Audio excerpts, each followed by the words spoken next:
I'm going to give you a question. Can you state categorically? You are fake news. Sir, go ahead. can you state... Os veículos de comunicação pelo mundo preparam uma ofensiva contra a divulgação de notícias falsas ou deturpadas.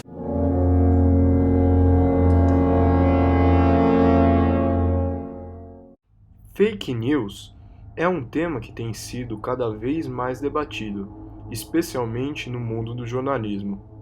De acordo com o jornal britânico The Telegraph, fake news são notícias falsas que podem existir por 5 motivos, com o intuito de enganar o leitor, como uma tomada acidental de partido que leva a uma mentira, com algum objetivo escondido do público, motivado por interesses, com a propagação acidental de fatos enganosos ou com a intenção de fazer piada e gerar humor.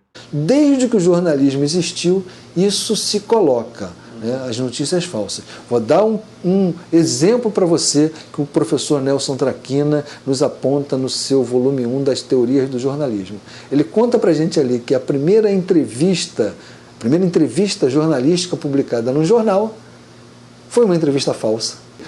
A mãe de todas as entrevistas já era uma mãe falsificada, era uma barriga de aluguel. Por quê? Qual é essa entrevista que ele conta pra gente, né? Que foi a entrevista que um papa deu para um jornal norte-americano.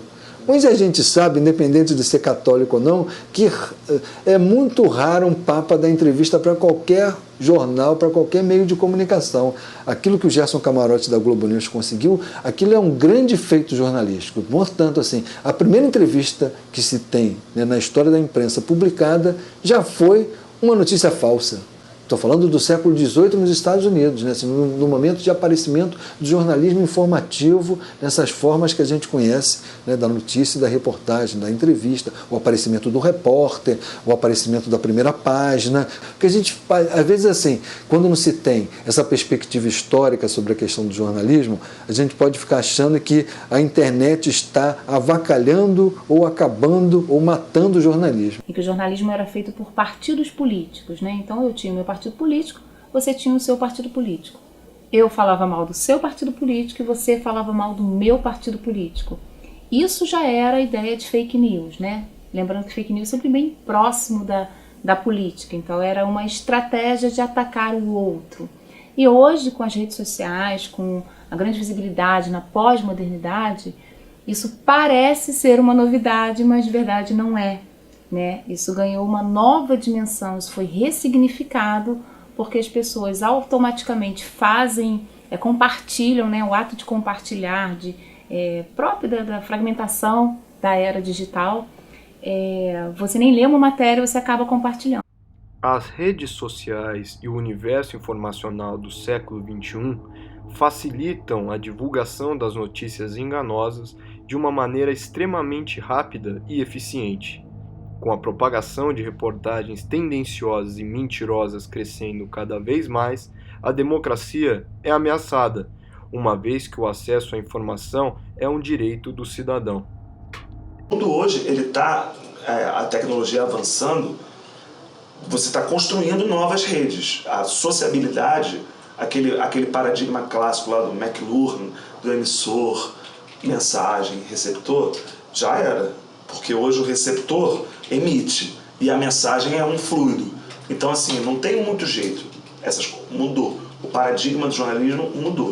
A abrangência que a internet traz na vida humana, uma capacidade de mudança realmente muito abrangente por todo o planeta, né, por toda a humanidade, a internet teve essa capacidade. Né? Então, primeiro essa questão da abrangência, você engloba toda a humanidade, né, todo o globo terrestre, e além da questão da abrangência, a questão da intensidade dessas mudanças que a internet traz. Então são 2 pontos, né? A abrangência, que é o mundo todo abrangido por essa transformação que as tecnologias digitais estão impondo, né, à humanidade, e a intensidade dessas abrangências. A notícia falsa ela vai existir porque tem gente que se beneficia dela.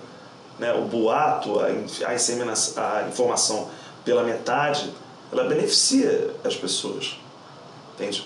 Há casos, por exemplo, beneficia até quem quer gerar um medo, gerar um pânico, por onda, por brincadeira, entendeu?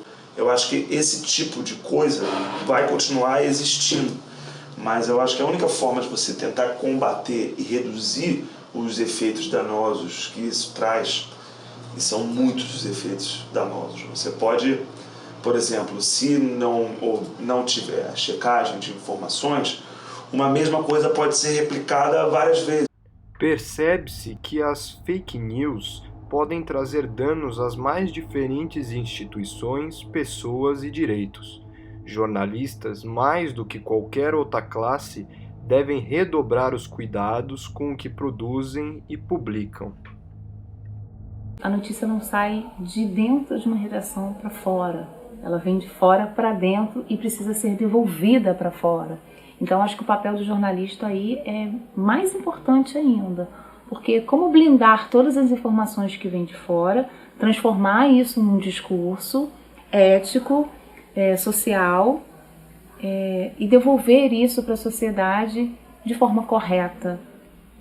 O jornalista, nesse sentido, ele precisa estar potencializado. E eu acho que só pela educação, pela profissionalização que começa em sala de aula, né? Quando a gente tem uma luta grande sobre o diploma de jornalista, eu acho que isso também contribuiu muito para que essa fragilidade do jornalismo viesse à tona. Mas insisto, onde há um problema, há também uma oportunidade sim, e o jornalismo precisa ser ressignificado nesse sentido. Em casos mais graves, óbvio, desmentir um boato, desmentir uma notícia não verdadeira, desmentir um fato plantado é fundamental para você, às vezes, salvar uma vida de uma pessoa. Aquele caso da menina do Guarujá, por exemplo, que foi espancada. E essas coisas nos grotões do país, isso acontece. Por isso que disseminar uma cultura de checagem, para que, por exemplo, você tenha uma agência de checagem de informações no Piauí, que você tenha no Amazonas, porque tem jornalista qualificado nesses lugares, mas precisa que chegue neles, né, uma cultura de checagem para que eles espalhem isso de forma local. Porque de que forma esses moradores, colaboradores, poderiam construir socialmente uma notícia? Se eles trouxessem à tona esta informação, determinada informação, e levassem para um profissional jornalista.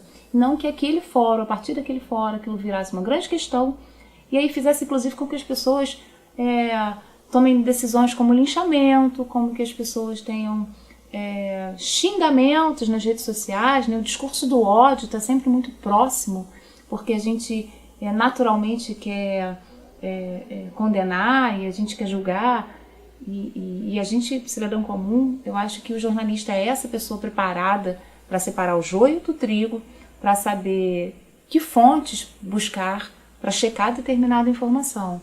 Então eu acho que todos esses agentes sociais são muito importantes, né? Todas as páginas de Facebook são bem-vindas, desde que a gente tenha um filtro chamado jornalista para poder desaguar essas questões. E a sociedade, historicamente também, delegou ao jornalismo informativo esse papel de mediação social entre o quê? Né? Entre o público e o acontecimento. E aí você tem uma forma de produção de conhecimento sobre, né, os acontecimentos, sobre a realidade social, que é chamada de jornalismo, com a sua linguagem acessível e fácil, né, para a grande compreensão do público, que é a forma da notícia, a forma da reportagem, é a notícia mais aprofundada, né? Que aí leva, né, esse papel de mediação entre o acontecimento e a sociedade, e esse é o papel do jornalismo, de fazer esse papel de mediação, né, social. Né? E o último ponto também, né, eu acho que é importante, né, que é muitas vezes você judicializar esses casos. Porém, a médio e a longo prazo, isso cria uma desconfiança nas instituições. Perde-se a credibilidade nos meios de comunicação, que são um elemento importante na hora de compor a democracia, pelo fato de a esfera pública ser intermediada por esses meios, pelos quais os cidadãos se informam. Estará sendo erodida uma parte importante da democracia.